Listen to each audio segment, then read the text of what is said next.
And the last game we have in this episode that we're going to talk about is Domaine. Designed by Klaus Teuber. Artist is Franz Vohwinkel and published by, this is Mayfair. Mayfair. This is an older game. I don't know if it would be considered classic at this point as far as designer games go, but it is definitely older. What's it say on there for date? 2003.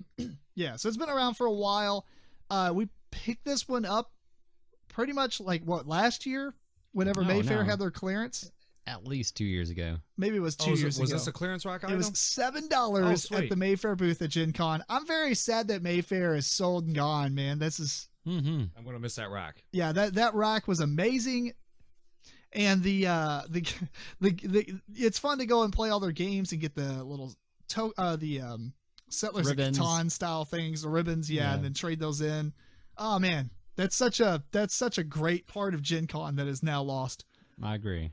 But anyway, so Domaine is a game made by the same dude who designed Settlers of Catan. And so it was kind of like interesting to play. I can't remember if we played any other games by him. He's pretty much made like 85 Settlers of Catan games in this. So this game is kind of a lot different. Mm-hmm. Essentially, you have a 3x3 grid of tiles. Each tile is in itself, a 5x5 or something like that. And it kind of makes a world. It's all done randomly, except for the center one has like a big castle in it.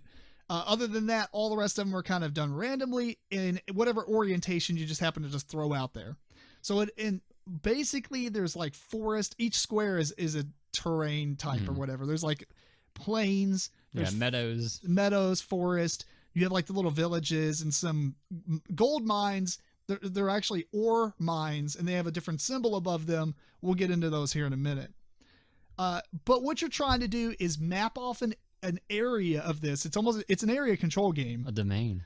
But it makes you a domain, yes. So the outside walls are actually, like in Settlers of Catan, there's a border that you put out that, goes around all these 3x3 grid to kind of solidify everything and make it like solid game board. It was like a natural border of water and mountain, I believe. Right. But in addition to that, it also has the score track on it, and it has the spots for the deck and the discard pile. And at the very top, it has a part for basically a market. When you sell cards, they go there and other people can buy from them.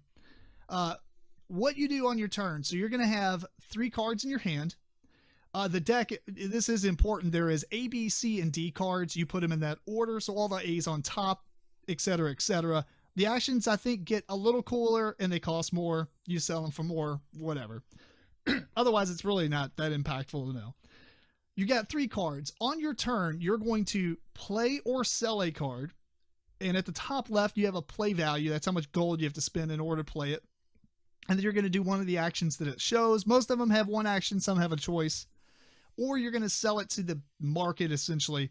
I don't really care what they actually called it, but it's pretty much a market. Right. Because once you sell it, you get money from the bank, and then it goes up on that top of the board for other people to possibly take. So the second thing you do after you either sell a card, get the money, or you play a card and do the action is you can take a card either from the top of the draw deck or from the market, but you can't take the one you just sold if you did that.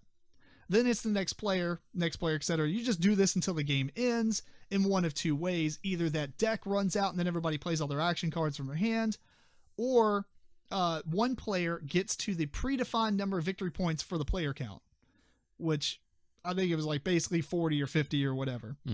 So the way you get points, though, is by building domains. Some of these actions that you play, there's one that allow you to put up basically fences. They're like borders. They kind of look like tombstones, actually. So it was it was kind of creepy. I think they would have been cooler if it was more of a like a little wall. Right. But picture it like it was like or a fence. It was like a really small wall, but in the middle it had a tombstone. It made no sense to me. Right. But whatever. So you spend money, you play the card, you get to put 2 of those out or 3 of those out. But you don't have a domain unless it, encompasses an entire area. But again, like Eric said earlier, the edges of the board are natural. You don't have to put walls there. They're just considered to always be a wall. Once you create a domain, you're going to score points for every block of forest that's in there, 3 points for the villages. And if you've got the main city, I think that was 5 points. In addition to that, there are 4 types. is there 4 types of mines and there's 4 of each? I think there's maybe 3 or 4 types of mines. It's like gold, silver, copper, diamond. Maybe there's 4. Okay, 4, and then there was 4 of each. You had to get 3 of them to get a monopoly. Yep. If within your domains, if you own 3 of the 4 of one type, you've got a monopoly. You get 5 points. In addition to that, for every different type of mine that you do own, so you can't get it from both coppers or all 4 coppers. Just as long as you have 1 copper mine, you're going to get another $1 on your turn at the start of your turn. So you can get up to $4 of income on a turn. That's huge, by the way. Let's just keep it there because most cards cost like 3 to 5 on 3 average. to 7. Right. Yeah, the 7 I think was the highest one. Right. And 2 is the lowest. There might have been 8, but yeah, 7 or 8 was the highest. So typically in the game where you can spend your entire turn selling a card to afford the next card, if you had enough mines, you can literally pay for a card every round, essentially. Basically, though, the other actions that you can play, you have in each of the domain, actually, I should tell you about the start, you have these little castles that you put out. When you put it out, I put 1 out, Matt, you put 1 out, Eric puts 1 out. You have to be, when you put your second one out, each player is going to put 4 of these. They have to be at least 6 or 7 spaces away from any of your other ones. So you have to spread out pretty well. So it's what's cool about that is it's going to cause a lot of areas of interest. Right. That conflicts is going to happen. And when you are playing the game, you also have these knights, which are just like mounted horses. And those kind of start near your castle. And as you build them, you have to build out from them. You can't just put them wherever you want. They essentially will block people from kind of taking over area or coming in there because there's other cards that allow you to expand your domain, which pushes like, I'm going to add this square onto my already created domain. And then you just map it out like your, like Minecraft where you're just chopping away and it just creates a little area. But you can dig into other people's domains. If you got a wall between you that was built, you can dig into their domain and like take their mines over and things like that. But the horses come into play because you can't do it unless you have more horses or knights or whatever they're called than the player that you're taking over space of. So if I had 3 and you had 3, I can't do it. But if I build a 4th, I can. There's a little quote unquote alliance cards, which is basically a forced treaty that says this domain and this domain can no longer fight each other. By taking over area, you choose one of the walls that they both share and turn it sideways or lay it down or whatever to clearly show that they can't mess with each other anymore. The other acts, I mean, really the rest of the actions aren't really worth noting. I don't think there's one that allows you to switch a horse for somebody else's horse or whatever. Yeah, there's a trader. You adjacent domain loses a horse, you gain a horse. That might have been the last one. Yeah. There's not that many actions. There's not really a lot of things you can do. It's about board control and domain control. And whoever has the most points. Oh, and as you take over people's domains or gain new stuff, your victory points will fluctuate. So you're only worth as much as your domain is worth, basically. So if somebody comes in and just, takes over an area of your domain or walks in and digs an area out and takes like your mine for your diamonds, and that was happening, it happened to give you the monopoly, you'll lose those 5 points immediately. So the whole game kind of like the victory points kind of go up, down, like the stock market. And then anyway, the game ends when somebody reaches the predefined points or all the cards have been played and everybody plays out their hands. So Matt, you kind of looked at this. Does it look interesting at all? I just quickly looked at pictures. I did not watch any videos on this. Just by looking at it, no, it didn't look interesting. It might have been why I didn't watch a video on it. It is older and it's Mayfair. Yeah, so. And just hearing the description, it sounds okay. It doesn't pique my interest like incredibly or anything. Yeah. For note, though, you do own another one of his games, which is Anno 1503. That's unfortunate. Yes, I do. Anyway, actually, I don't remember that game that well. But I didn't know. I didn't play it. Eric and I played it. Oh, did you really? Yeah. Okay. It's based off a computer game. Yes. Yeah. That's what I knew that. So. Let me say one thing, Eric. Sure, one thing go real ahead. quick. I went into this game thinking, Settlers of Catan, whatever. I came out super just irritated. yeah. By the way, I won. So. It beat you down. It does. Well, So- right there at the end when you said the points fluctuate, I was like, I don't know how I feel about that one. That, It is. No, it's a mean game. It's a mean Yeah. game. I did not expect this amount of meanness. So looking at it, I'm the one that read the rules and taught us. It was me, Tim, and her Tim's mom that played it. And going into it, I did have low expectations. You know, the look of it, and it's gonna be abstract. A lot of abstracts, you don't have a lot of interaction. I knew that you're gonna be maybe moving around your domain, but in this game, you are. You know, it's almost kind of like a war game. It's area control where you are taking over other people's domains. There is a lot of mitigation in that, whereas you can, you know, make an alliance between, you know, another domain that's just Quote, kicking unquote. your butt, or you can try to play the night game and try to get more knights than them, or just, you know, even it out. But one part of that about it I liked is you always have 3 cards, so you always can, you know, keep a backup card and be like, oh, you know, this guy. If he puts down a knight, I have a card I'm going to put down a knight right there, even this out. Or I'm going to keep a treaty card. If things get, you know, a little hairy, I can force us the treaty. So I did like the mitigation aspects of what's available to you. Yeah, and I think that my biggest thing I liked about it is the fact that market exists. Mm-hmm. So somebody sells a really good card that you need, now you can just pick it up. I mean, you still got to pay for it when you play it or whatever. I Right. thought that was awesome. But overall, I think that my expectations were kind of whatever. Mhm. I've heard people like it or whatever. And we played it, and it was way meaner than I was probably in the mood for at that time. Sure, yeah. But in retrospect, I think it was actually really good. Mm-hmm. It like if somebody wanted to play Risk, you know, they hadn't really played a lot of designer board games, and they wanted to play something that's a war game like Risk or whatever. It has a lot of interaction where you're battling someone else. Yeah, and I didn't want to throw tons of rules at them because literally this is a bifold. There is not that many rules. I pretty much explained. I can't imagine I didn't explain everything to you. You know what I mean? Like, you could probably play this game now. There aren't many rules past that. Anyway, but the point is, like, this is very light, but it's got a lot of strategy.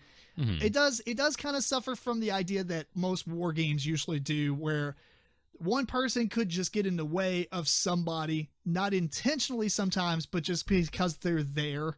If you're playing 3 players, you know, if 2 people are battling it out, you know, not necessarily in the terms of Risk where one person gets really weak and you can just go mop up. But there is, you know, if me and Tim are battling and you're in the game too, you know, if I'm forced to use a lot of my time and energy to stop him, you know, and you're kind of on the outskirts doing your thing, you might have a little bit of an advantage, or, you know, you progress a little bit further during our quabble. But the interesting thing, and my mom, no offense to her, I don't think this is her game at all. Like, this is not her style of game at all. I don't think she can see like ahead in some of those games, but in this one, I think you have to have like a war type of mind to do this. But if Eric and I are fighting and we're just spending all our resources beating each other down and our points are going up and down, unlike Risk where you're just getting more powerful and you're going to come in and kill us all, you're over there scoring tons of points because now you're making your domains bigger and taking over things. So then Eric and I really are forced to kind of jump in and take you out if you're playing with 3 players who are equally skilled. And I can see even a 4-player game being a lot cooler than that, and a 2-player game being super competitive, but I don't have any interest in that. So I think it would play really well as 2-player as well. I think it probably would too, because then it's more of a tactical thing. It's like, is he over here? Oh man, now he's over here. Now we're fighting over here. All right, now we're fighting over here, because at the beginning of the game during the setup, you are kind of forced into putting your pieces next to other players. Mm-hmm. Basically, it basically says put one in each corner of the board, because the way you know not exactly that, but yeah, kind of close. Yeah, because you got to put 7 away, so you're kind of mathematically that's where it's going to end up loosely. So, no, actually, right after we were done with the game, I was like, Eric, and I was like, it was bad. But the more I thought about it since then, the more I actually would probably play this a lot, a few more times. At least with certain people that I know would like that type of game, like Jeremy. Jeremy would love this, I think. Yeah. Oh yeah, he loves Risk, so yeah, this will be up his alley. Yeah. So knowing all that, Matt, what do you think? I mean, I would give it a try if y'all pulled it out again. I just say it like you said, you did bring up a good point. It has that Mayfair bland, to it. Yeah, I don't know. Well, like I said, if y'all pull it out, I got no problem playing it, so I don't mind giving it a shot. That's fair. Well, I guess for me, my final thoughts is the last thing, I just saw this. The other thing it does have is the kill the leader attitude. Oh yeah, you can definitely see who's in lead at all times. What their perfect possibilities information. are. Mm-hmm. So it's like you don't know what's in their hand really, unless they bought something. But it could get super munchkin-y in a 4-player game, I would imagine. One I can see person's that. 10 points, 15 points ahead of everybody else. Everybody else just stops what they're doing, turns their head to you. So No, definitely you can see like, all right, you don't let him take this spot or something. That's 5 points. He's 5 points away. But what I'm thinking though is how big of a problem that could be, unlike other games. Where other games it's like, oh, Eric's in the lead, we got to do stuff to stop him, but you slow him down. Where in this game, you literally steal all his stuff. Because if you take over an area, if 3 people go against 1, you can literally drop them down to, you could drop them down to 0 points. Not really 0, but you know what I'm saying? Like you can take them almost out of the game to a degree.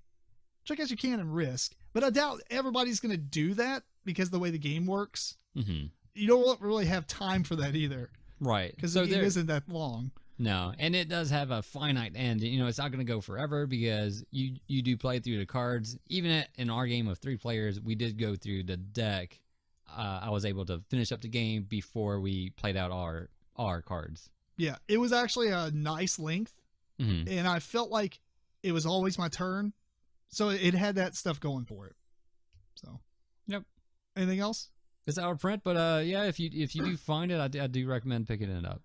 Well, hopefully Asmodee will start reprinting some of these games, maybe with like gorgeous graphics and stuff. That would be awesome. Yeah, because if it got a little bit more uplift in artwork and whatnot, yeah, it could definitely be approved upon. I see this happening because Asmodee owns their entire library now. I mean, I could see a lot of these really good games they had turning into amazingly get a facelift. Yeah, get a facelift.